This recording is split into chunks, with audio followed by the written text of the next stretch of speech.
Ketua DPRD NTB Baik SP Rupaeda kembali menjalani pemeriksaan di Kejaksaan Tinggi NTB pada hari Selasa siang 7 Oktober 2025 terkait kasus dugaan gratifikasi dalam pengelolaan dana pokok pikiran atau pokir anggota DPRD NTB tahun 2025. ISFI menjelaskan pemeriksaan kali ini berkaitan dengan dugaan gratifikasi yang melibatkan beberapa anggota Dewan baru. Dalam pemeriksaan yang berlangsung sekitar 3 jam, penyidik pidana khusus memberikan 14 pertanyaan kepadanya. Ia mengaku telah menjawab sesuai dengan apa yang diketahui dan didengarnya, serta menegaskan tidak mengetahui secara langsung adanya dugaan gratifikasi tersebut. ISFI juga menambahkan jika nantinya ada anggota dewan yang terbukti terlibat, sanksi administratif menjadi kewenangan partai politik masing-masing. Sementara itu, Kepala Seksi Penerangan Hukum Kejati NTB Efrian Saputra membenarkan bahwa ISFI diperiksa sebagai saksi untuk pendalaman penyidikan kasus dana siluman. Sebelumnya, Kepala Kejaksaan Tinggi NTB Wahyudi mengungkapkan telah menerima pengembalian uang sebesar 1,85 miliar rupiah terkait kasus ini. Uang tersebut kini disita sebagai barang bukti untuk memperkuat proses penyidikan. Meski begitu, Kejati NTB belum memastikan siapa pihak yang mengembalikan uang tersebut maupun asal sumber dananya. Penyidik masih menelusuri kemungkinan adanya keterlibatan pihak lain, termasuk dugaan aliran dana dari kontraktor atau pihak pemerintah daerah. Kasus ini sendiri bermula dari dugaan pemotongan program pokir anggota DPRD NTB periode 2019 hingga 2024 yang telah disahkan dalam APBD 2025. Diduga sejumlah anggota Dewan baru mengkoordinir pembagian uang hasil pemotongan tersebut kepada rekan-rekan sesama anggota Dewan. Penyidik ini terus mendalami bukti dan berupaya menemukan siapa tersangka utama di balik perkara ini.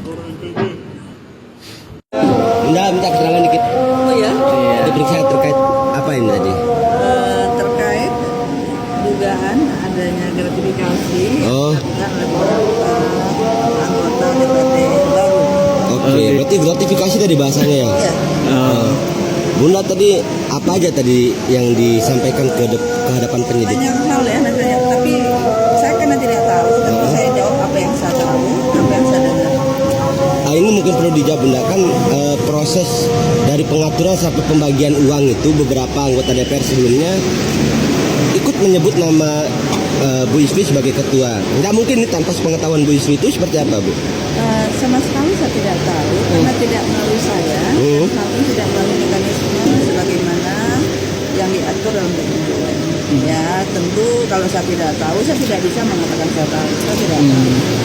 Selaku ketua DPR, saya memahami tugas saya dan tidak keliru kalau teman-teman menyebut nama saya dan selaku ketua DPR. Tapi katakan yang kasusnya saya tidak tahu sama sekali.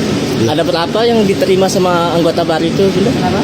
Ada berapa nilainya yang diterima? Tidak ada, saya tahu, jadi saya tidak bisa menjawab. Kasus ini ada sanksi dan artinya untuk anggota. Oh, saya tidak tahu. Kita tidak bisa berandai, kita belum tahu prosesnya. Dalam regulasi di Internal. apakah ada sanksi disiplin atau internal? Belum ke arah itu saya tahu, karena kita belum tahu siapa pelakunya, siapa yang diberi, kita belum tahu. Jadi saya tidak bisa berbicara soal itu. Karena kembali kalau kita berbicara tentang sanksi, maka yang berhak tentang sanksi adalah secara administrasi ya partai.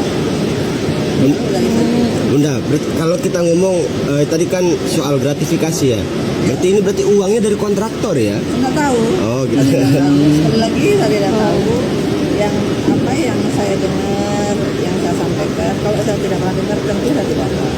Kan gratifikasi ini banyak nih anggota dewan yang menerima uang. Nanti kalaupun misalnya kena ini, apalagi ada pengembalian uang kemarin disebut sebagai barang bukti, akan bersih DPR ini seperti apa tanggapan ini?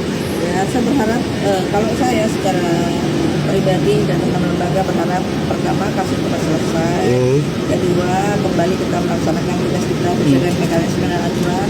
Semoga hal ini menjadi pembelajaran bagi kita semua untuk tidak melakukan hal yang tidak benar. Ada berapa jumlah anggota baru di sana? 38 jumlah anggota baru, tapi yang terlibat saya tidak tahu berapa. Oh, siapa? Tapi mayoritas itu ya yang baru. Semuanya anggota DPRD baru. Yang lama nggak ada dapat? Tidak ada terkait. Tidak ada. Iya benar. Terima kasih. Diperiksa dari jam berapa tadi, Bun? Dari jam 9. 9. Lebih lama diperiksa daripada pas di penyelidikan ya? Oh ya, lebih lama Iya. hari ini. Tidak ada. Tidak ada. Ah, iya. Iya. Terima Berapa pertanyaan tadi? Saya lupa berapa ya, tanya penyidik. Ada puluhan ya. Puluhan. Pastinya saya lupa ya dia. Nah, Sekitar 14 atau 13.